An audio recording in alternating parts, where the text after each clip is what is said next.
¿no? Como la jerga dice, es fatal, doctor, me fue fatal. No, este sí es fatal. Lo demás, bueno, el COVID no es letal. Las actitudes ante el COVID son letales, pero el COVID mismo no tiene una letalidad muy alta. Y ustedes cuando avancen en su camino de la búsqueda de la profesión, de formar parte de la solución, se van a ir dando cuenta que el virus por sí mismo era un virus totalmente controlable, siempre y cuando hayan actitudes cultas, disciplinadas, y no lo digo por peyorativamente, pero es así, tan sencilla como eso, se podía haber evitado lo que ahora es inevitable y es una catástrofe familiar, cochabambina. No, es tremendo lo que está pasando y no puedo decirles nada más. El cáncer es muy letal, pero es frecuente. Está aumentando, ¿no? Está aumentando y está superando en la mujer al cáncer de mama y en el varón al cáncer de próstata. Está por ahí.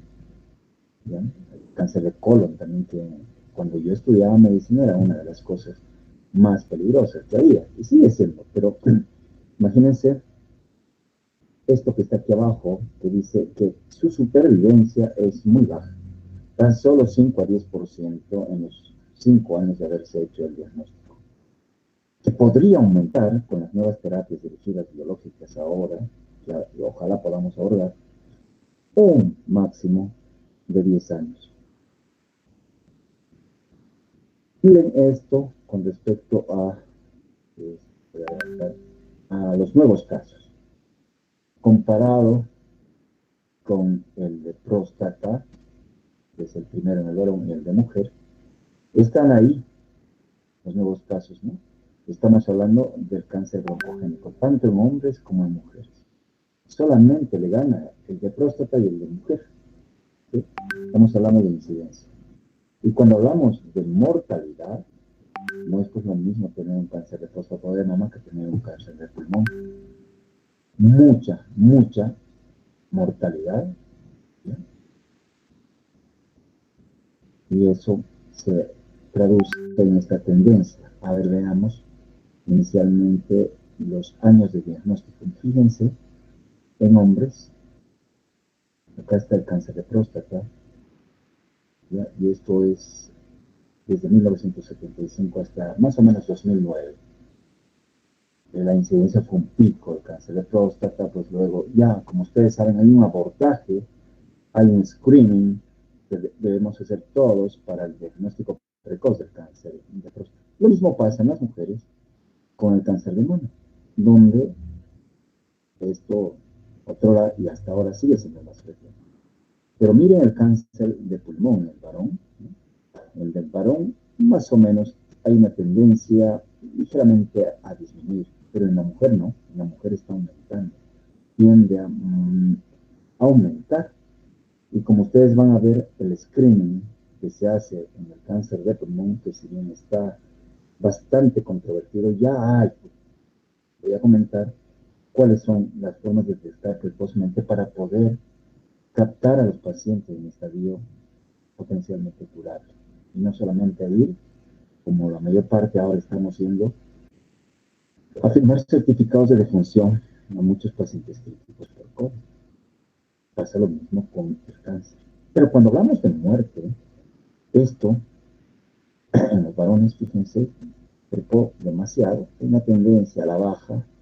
Ahora, ¿por qué? Porque, claro, hay nuevas terapias con el avance justamente de la biología molecular, de haberse detectado señalizadores tumorales, ¿no? Y mutaciones en los mismos que nos permitan ir a hacer quimioterapias dirigidas y ahora las terapias biológicas, pues están modificando un poco la mortalidad. Pero la mortalidad en la mujer ha ido aumentando y se mantiene. Uno dice, ¿por qué todo esto? Probablemente por muchos factores. El tabaquismo en las mujeres no es solamente lo explicable, hay la parte de la contaminación atmosférica, biomasa, alimentación, etc. La mortalidad es bastante frecuente, fíjense ustedes los nuevos casos que se están presentando, las muertes. Hay una desproporción entre la gran cantidad de casos de cáncer de pulmón, ¿ya? La gran cantidad de casos de cáncer de mama. Pero fíjense, en las barras anaranjadas, la mortalidad por cáncer de mama, de próstata, de colon es baja, comparado con la mortalidad que tenemos acá del cáncer de pulmón. Muy letal y muy doloroso, no solamente para el paciente, para un entorno familiar, para un entorno social empobrecido y con tendencia a seguir empobreciendo post-pandemia. Y cuando diagnosticamos, fíjense los estadios, lo hacemos tempranamente en el cáncer de mama, de próstata, en el colorectal, estadios tempranos. Estadios 2 también relativamente pronto. Pero en el cáncer de pulmón lo hacemos en estadio 3 y 4. Es decir, localmente avanzados con muy poca chance de curar. Entonces, ¿qué hace el homólogo? Lamentablemente, el médico diagnostica. Y vamos a ver qué es la obligación de hacerlo nosotros y a ver cuáles son los retos para ustedes que vienen de atrás. Aquí está la sobrevivencia con respecto a sobrevida, aplicando quimioterapia, inmunoterapia y terapias dirigidas para el estadio 4, ¿ya? Menos del 5%. Y si logramos un 3 de 15, 25%, ¿no? Es decir, de sobrevida. Lo que les dije, tenemos muy pocas chances de sobrevida cuando diagnosticamos la mayor parte de nuestros pacientes con cáncer. Y claro, desafortunadamente el pulmón con respecto a lo de otros órganos está creciendo y la sobrevida es peor en el cáncer de pulmón. Veamos esto que es según raza y etnia, una publicación reciente que estaba revisando y podemos ver que es la sobrevivencia a los 5 años es un poco más en mujeres que en hombres. Pero, a ver, veamos si tiene algo que ver la etnia. Parece ser que los afroamericanos, ¿ya? Sobre todo los llamamos hispanos, pero también la raza nativa, no sé si esto tiene que ver con el acceso a los servicios de salud o tiene que ver realmente con algo genético, tiene en total menor sobrevivencia que mismo los negros, blancos, asiáticos, ¿ya? O hispanos propiamente dicho, o del Pacífico, del Pacífico. Entonces, los factores de riesgo, definitivamente el tabaquista activo, pasivo, sexo, ya hemos visto cómo se está comportando, etnia, ahora vamos a ver de la dieta.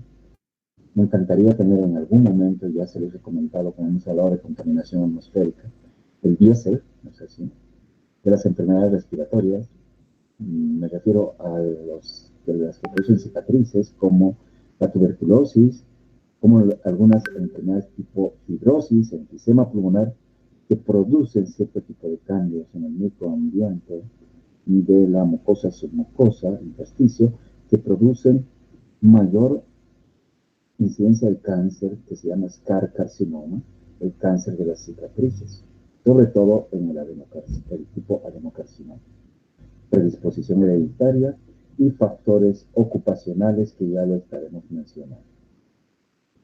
Un artículo de los varios que han sido publicados con respecto al cáncer de pulmón en no fumadores, que cada vez es más frecuente y que hasta hace un par de años, pero si no fumo, nunca fumé, y lo que más encontramos siempre son mujeres, ¿ya? Con exposición a humo de tabacos de segunda mano, pero también asbesto inadvertido, vapores de aceites, gas de excavaciones, gas radón, ¿okay? Contaminación atmosférica, producto de justamente lo que estaba diciendo, la quema de leña, ¿no? La susceptibilidad genética. Carcinogénesis. ¿Cómo empieza todo esto? factores de crecimiento, cómo empieza la secreción autócrina o parácrina, cómo, qué rol tiene este factor de crecimiento epitelial, transformante epitelial, las mutaciones, qué factor tiene en la señalización del crecimiento tumoral, primero de las células y del crecimiento tumoral, ¿ya? Estos receptores están presentes en una proporción importante de pacientes que tienen cáncer de células no pequeñas, otro tipo de receptores específicos. Bueno, este es un infograma de justamente las sociedades científicas de cáncer de pulmón, y esto está aplicado a Latinoamérica. Entonces, fíjense que hasta un 36% de los cánceres no están relacionados al tabaco y sus derivados. Entonces, ¿qué, doctor? La contaminación atmosférica, exposición a esto, presencia de arsénico en el agua y exposición a humo de leña en nuestras exmujeres del campo, y también, ¿no?, a otras personas que, bueno, se dedican igualmente no solamente a cocinar en humo de leña, sino también a hacer, digamos, chicha, a los que hacen chicharrón, etcétera, etcétera. Existen varios tipos de cáncer de pulmón y se presenta desafortunadamente más en mujeres. Una proporción tal vez 2:1 o 1.5:1 en el de no fumador con respecto al varón. Y lo que había mencionado, el diagnóstico temprano suele ser bastante retrasado. Y ayer les hablaba de esto, ¿no? De este juguetito y los VAPs. Y el incremento, que seguramente en psiquiatría hablarán ustedes, de las adicciones que están sucediendo en el encierro de los jóvenes, no en la pandemia. Entonces, empieza a haber una noxa inicial, digamos, una radiación, virus o químico que empieza a producir una alteración en la célula, ¿no?, una activación de pro-oncogenes o proto-oncogenes, inactivación de genes supresores de los oncogenes, inactivación de genes antimetástasis, además de empezar a ver alteraciones, no sé, celulares que van cambiando la parte genética, esto se llama iniciación, luego empieza a haber la llamada promoción y conversión de lesiones alteradas en lesiones preneoplásicas, tumores ya malignos, ¿no es así?, para ya presentarse clínicamente un cáncer, y cuando ya van a ver ustedes, es visible radiológicamente, desafortunadamente muchos ya tienen metástasis.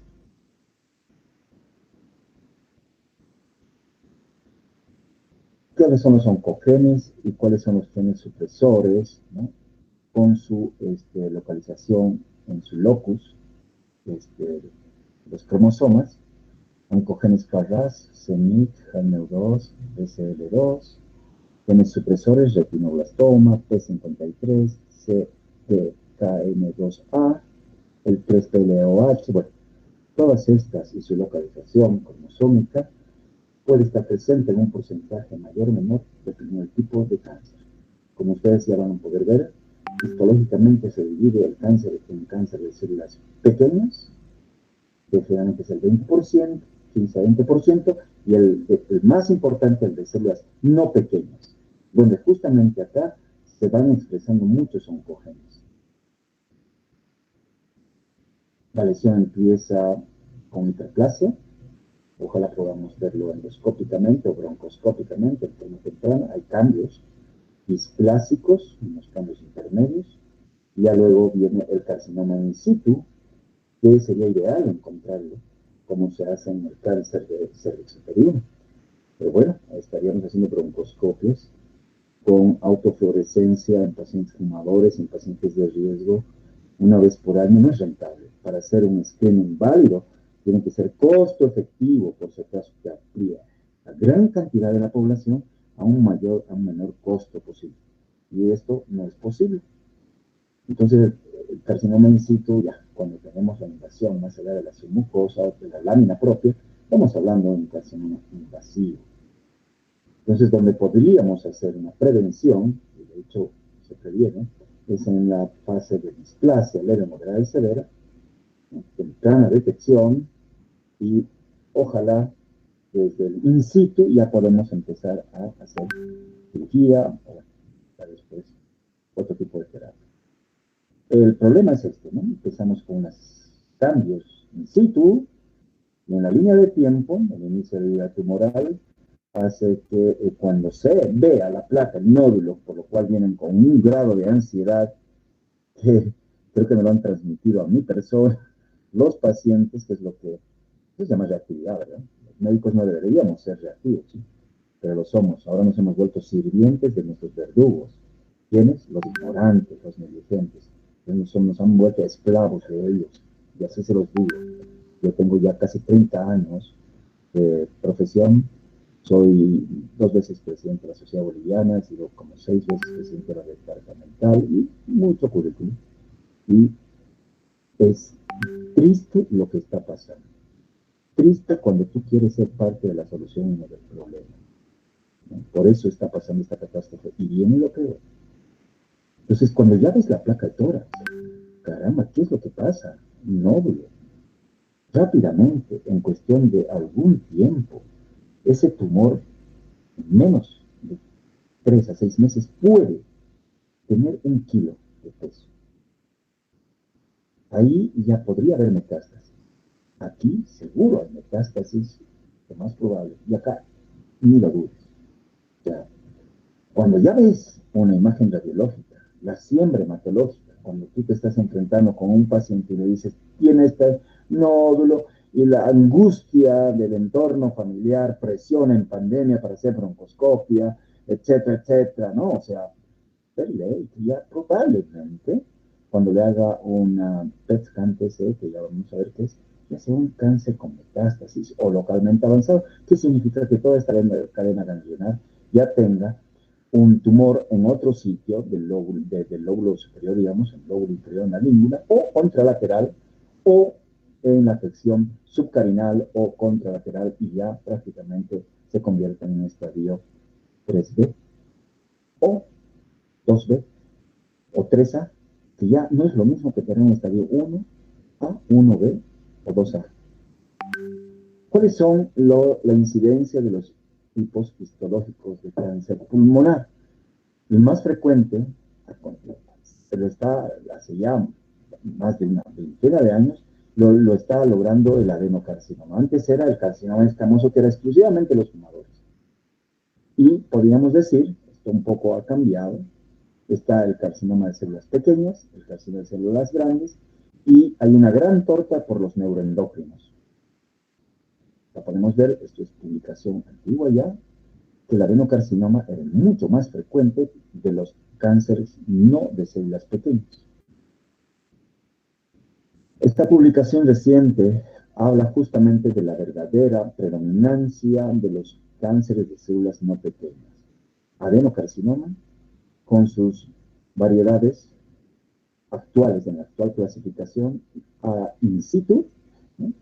El adenocarcinoma predominantemente lipídico, el LPA, y el adenocarcinoma sólido, ¿ya?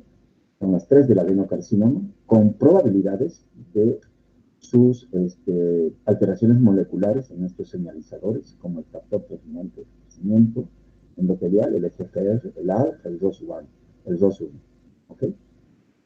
Tenemos después el escamoso y los neuroendocrinos. Ojo con los neuroendocrinos. Y podemos ver también, igualmente, cuando daba todavía inicios de estas mutaciones, pues esto ya ha cambiado.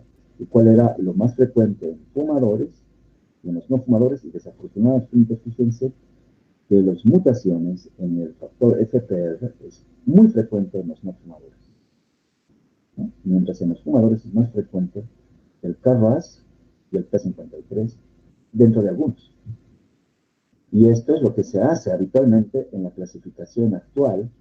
No nos limitamos a hacer un diagnóstico por biopsia y citología del primo, no queremos ir a poner el apellido, es decir, a ver las mutaciones de estos señalizadores, de estos proteínas de estas células tumorales. Entonces, la biopsia nos dice que un 10 a 15% es de células pequeñas, pero la mayor parte es de células no pequeñas. Otros neuroendocrinos, ahí están. De las células no pequeñas, tenemos el escamoso y tenemos el adenocarcinoma, y vamos viendo, y esto lo hacen generalmente nuestros patólogos actuales, inmunohistoquímica, el TF1, T40, y se hace una subclasificación y se va haciendo el testeo dependiendo si es FPR, ALK, ROS1, al final de cuentas se hace una serie de testeo genético múltiple, que sería lo ideal, pero esto hay que ver generalmente el contexto de precios, ¿no? Que deberíamos implementarlos y se está implementando en algunos gabinetes de inmunohistoquímica en nuestra ciudad. El de pulmón siempre está retrasado.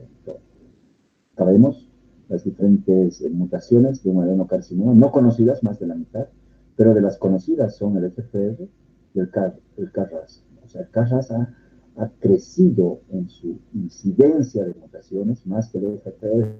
Esto es actual. El ALK, el HER2, el ROS1. Con respecto al escamoso, también es más o menos conocido, 70%, pero tenemos otras, ¿no?, que son justamente el PTEN, 10%. Esto es relativamente nuevo. Ya han aparecido otras como el BRAF, el HER2 y el ALK.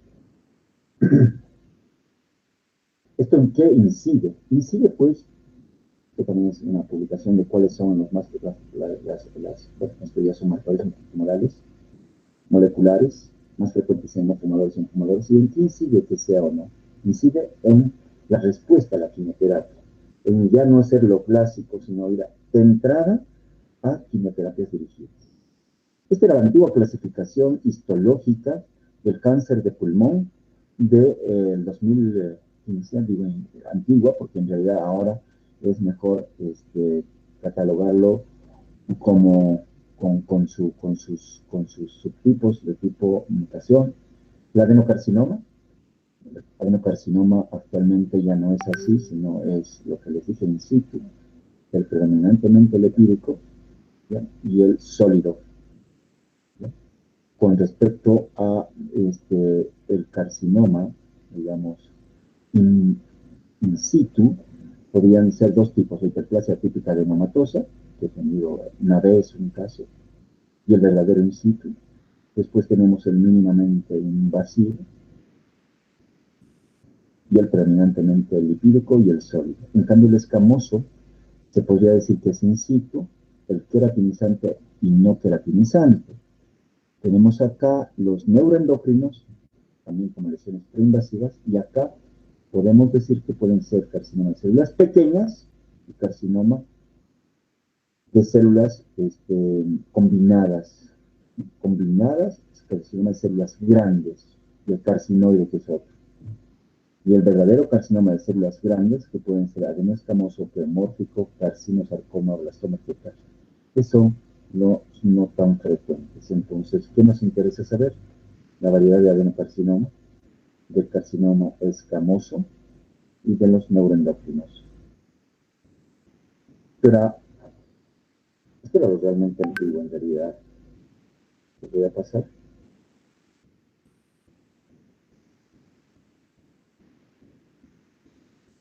Bien. Clásicamente el adenocarcinoma supuestamente es de lesión periférica, se asocia habitualmente a dolor, derrame pleural, y aquí está su histopatología, y no se presenta mayoritariamente en fumadores, aunque sí hay un porcentaje. Se presenta como una masa periférica, ¿sí?, o un nódulo más periférico, que es clásicamente el epidermoide o escamoso. Es una masa central que tiende un porcentaje importante a necrosarse, a cavitarse, a sobreinfectarse y a hacer confusión con una cavitación tuberculosa, por ejemplo, o una secuela de tuberculosis con un mesotoma. Y de hecho, vienen muchos de ellos con clínica de infección de tipo absceso pulmonar. Pero claro, uno, cuando trata la infección, va viendo si mejora o no mejora la lesión para después hacer el estudio de imágenes y de biopsia posterior. El de células grandes habitualmente es de localización periférica, pero también central, más o menos mixto. El de células pequeñas es el mucho más agresivo, corresponde al 15-20%, y cuando se diagnostica más del 80% ya tiene un estadio diseminado, ya no es pasible de ningún tipo de tratamiento y es de muy mal pronóstico.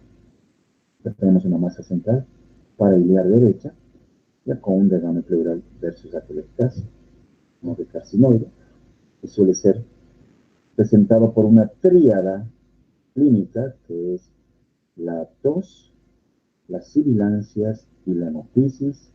Tos, ¿no? Sibilancias, hemoptisis y flushing. El flushing suele ser un enrojecimiento o rubor facial. Bueno, aquí esto es lo más importante, células no pequeñas, la mayor parte células pequeñas, no pequeñas, paradójicamente células pequeñas, el más grave, y esto siempre está casi asociado al tabaquismo activo.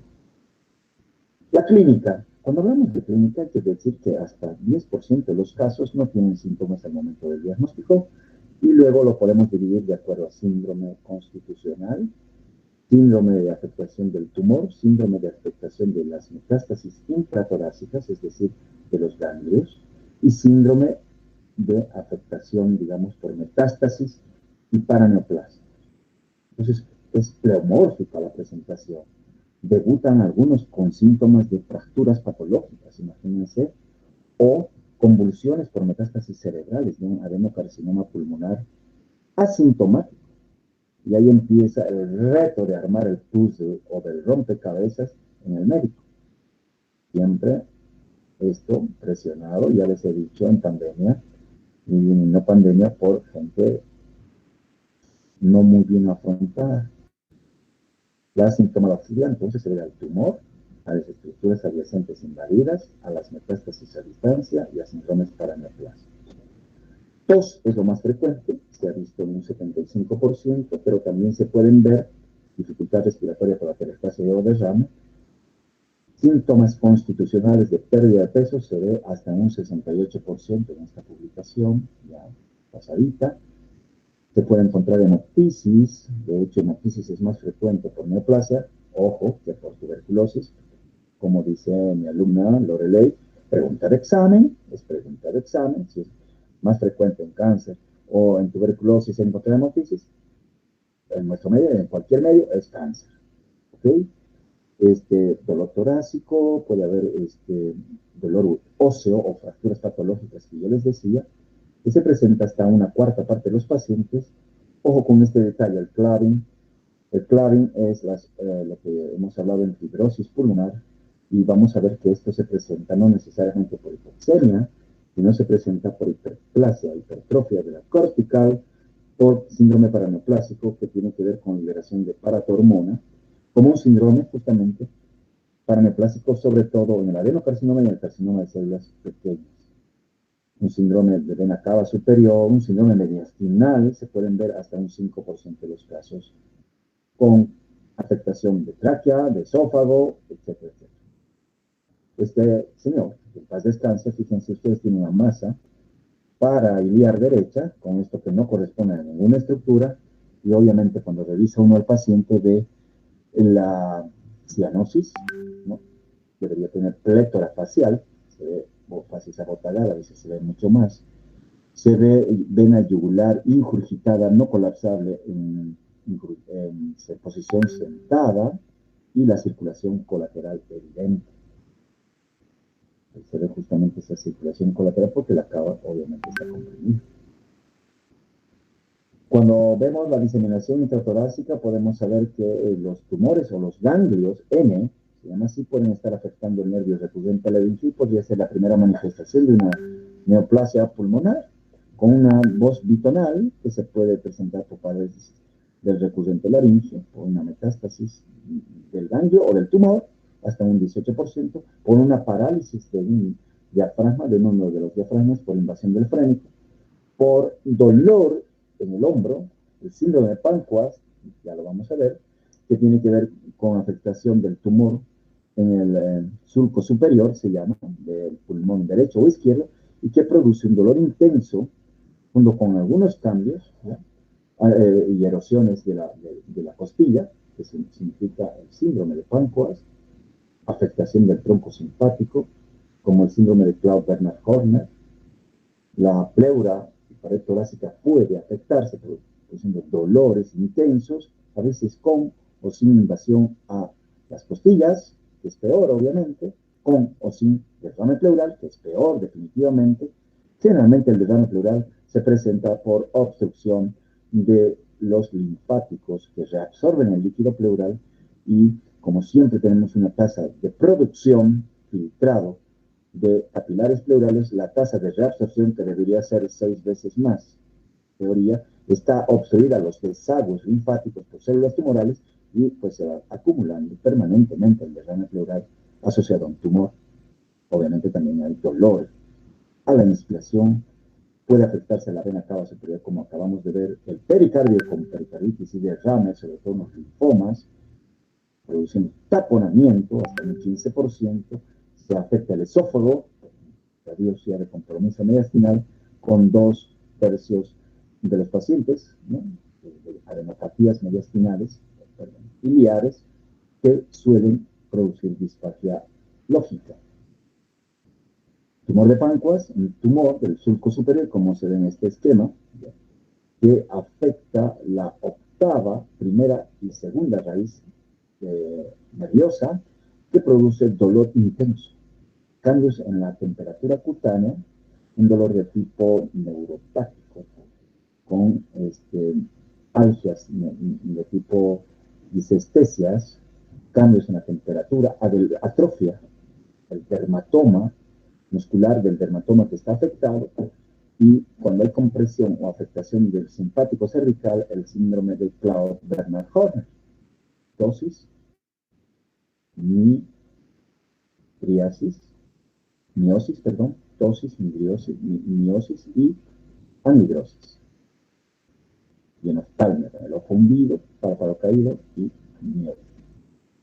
Y podemos ver, para algo nos sirve la resonancia, y cada vez está abordándose un poco más. La resonancia siempre es mucho mejor para el cerebro y columna, pero cuando se habla de tumores del mediastino posterior y tumores del surco superior, sí nos ayuda para ver el compromiso del plexo braquial, justamente, y de vasos, como puede ser la arteria subclavia o el simpático cervical. Manifestaciones extratorácicas, acá vemos de las metástasis, que son 4 los sitios más frecuentes, que a veces debutan con metástasis hepática. De hecho, una tomografía de tórax ante la sospecha de una neoplasia debe hacerse con contraste y con cortes superiores de tórax que afecten, o que importen, o que corten, o que incluyan, esa es la palabra, a el hígado y a las suprarrenales. ¿Ya? De hecho, se presentan tempranamente en un 3 a 4% y son muy asintomáticas.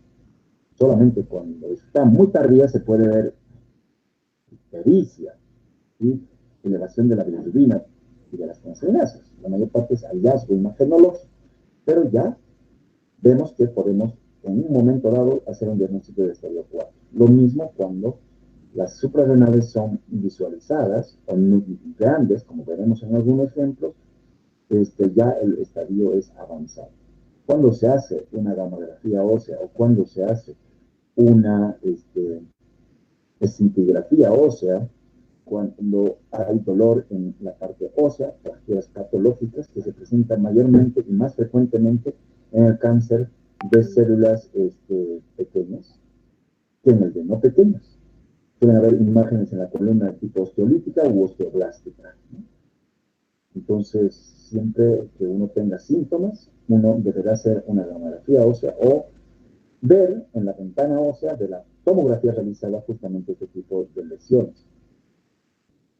¿Se hace siempre tomografía de cerebro? Habitualmente no. Se pide siempre y cuando el paciente tenga síntomas, mareos, cefalea, alguna monoparesia o hemiparesia. Definitivamente eso implica hacer un ataque cerebral, y más se ve frecuentemente afectado cuando se trata de un adenocarcinoma. Entonces, las metástasis, lo podríamos decir que son Lo más frecuente es hígado y suprarrenales. Un cuarto está el sistema nervioso central, hueso, pero también podemos hablar de y pleura, que eso ya estaría, y pulmón al otro lado contralateral del pulmón. Vemos acá imágenes en una tomografía de compromiso hepático, en una tomografía de tórax con cortes superiores de abdomen. Vemos en el mismo corte más hacia abajo esto que corresponde a un gran crecimiento de glándula suprarrenal del lado izquierdo. Y si me apuran, no soy experto, tendría que hablar con mi imagenólogo, parece que no, acá no parece estar comprometida, esto parece ser la vesícula, pero esta suprarrenal de este lado está muy grande y se ve asintomáticamente, pero ya detectamos en el estadio 4. Pacientes con metástasis cerebral, con hipercaptación del contraste, ¿no?, el daño núcleo en gamografía ósea. Y muchos pacientes a veces debutan con síndromes paraneoplásicos, como hipercalcemia, como síndrome de secreción apropiada de hormona antidiurética, como síndrome de Cushing, como el Clarin, que les decía yo que se presenta por una hiperplasia del tejido conectivo en la matriz ungueal y generalmente está asociada a el carcinoma escamoso y adenocarcinoma y la osteoartropatía hipertrófica, donde realmente hay hipertrofia del periósteo, neoformación del periósteo, y esto es más frecuente en el cáncer de células pequeñas. Este síndrome es a veces visualizado no con hipoxemia. Los síndromes neurológicos clásicos, el Eaton-Lambert, que se presenta como un síndrome miasteniforme, con debilidad muscular proximal, que se da en menos del 2%, encefalopatía límbica, polineuropatías, miotonías, neuropatías autonómicas, hiperhidrosis, que se puede presentar también como síndromes paraneoplásicos. Podemos ver este síndrome de Eaton-Lambert, debilidad muscular al subir las gradas en forma progresiva.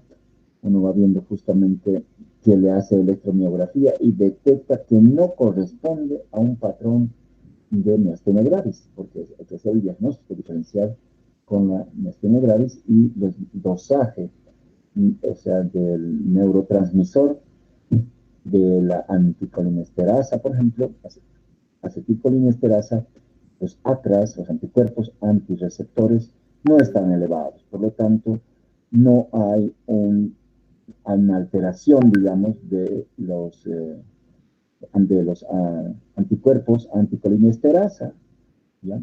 Y cuando uno hace el test de Pensilón, no es diagnóstico, no es positivo, digamos, y más bien se ve que mejoran un poco con la administración de gluconato de calcio. Podemos ver cómo es la osteoartropatía hipertrófica neúmica de Jean-Berger-Marie, así se llama, cuando uno a un paciente que no está hipoxémico detecta artropatias, le hace una placa de tórax, obviamente, sin hacerlo asustar al paciente, porque ya sabes que podría ser, y puede encontrarse esta hipertrofia con una flechita acá del periósteo de las falanges distales, que hace pensar en una hipercalcemia y puede ser un paraneoplásico. ¿Qué tenemos que hacer los neumólogos? Tenemos que hacer diagnóstico. Nosotros tenemos que hacer todo esto, es decir, aquí está el juego de los neumólogos, ¿no? Intervencionistas, terapeutas. Tener que tener tejido, broncoscopía, ¿no? Por función de los lugares de los ganglios tomados en el M, o sea, el PM. M no nos toca tonto, pero podemos hacer M de pleura, digamos, estamos aspirando acá a un líquido pleural hemorrágico, podemos hacer punciones guiadas con TAC o hacer broncoscopías de lesiones periféricas guiadas con fluoroscopía y dependiendo del lugar hay que hacer un plan de abordaje. Entonces, la evaluación inicial será determinar el tipo celular y es tomar buenas biopsias, okay, y determinar mutaciones. Es hacerlo temprano, ¿me entiendes? No solamente decir es neoplasia, hay que decirles adenocarcinoma y ponerle el apellido materno y paterno, es decir, mutación FFR presente, por ejemplo. Y para eso necesitas una cantidad de tejido suficiente, que eso los patólogos nos van informando poco a poco. Luego, nuestra obligación es hacer conjuntamente el oncólogo, cirujano de tórax, imagenólogo, y ojalá un grupo multidisciplinario, y digo ojalá, hacer el estadio de la enfermedad para luego valorar el estado funcional del paciente, para recién pensar en un abordaje de tratamiento. Y como les dije, el 80-85% de las veces llegamos tarde. ¿Cuáles son estas técnicas? Para hacer el diagnóstico, imágenes primero, radiografías, tomografía de emisión de positrones, visión directa por broncoscopia, un diagnóstico de certeza, la citología de esputo, que ya no es rentable, no se utiliza, se utilizaba antes. Ahora que hacemos broncoscopia debería pedirse, pero hay una especie de, me gusta hablar esto a ustedes, una especie de ignorancia, negligencia no, ignorancia en el ámbito médico de qué es lo que se hace. No es así, y llegan muchas veces a hacer directamente un abordaje quirúrgico para algo que podría ser directamente diagnosticado con algo semi-invasivo o mínimamente invasivo, como una broncoscopia o una función de aspiración con guía tomográfica o ecográfica, ¿no? De un tumor o de una adenopatía. Y por último, ir a la cirugía videoasistida. A ver, la placa. Entonces, la placa de tórax nos permite verificar dos cosas, un nódulo y una masa. Pregunto a ustedes, ¿qué es un nódulo? A ver si están dormidos. ¿Ciertos? Sí. Ya no estoy en la reunión, Dios mío. Hola, ¿estoy ahí?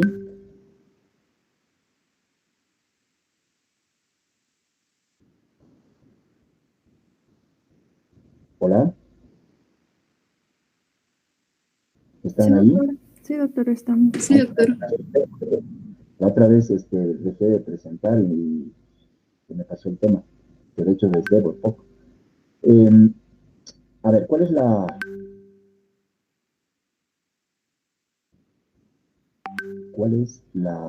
diferencia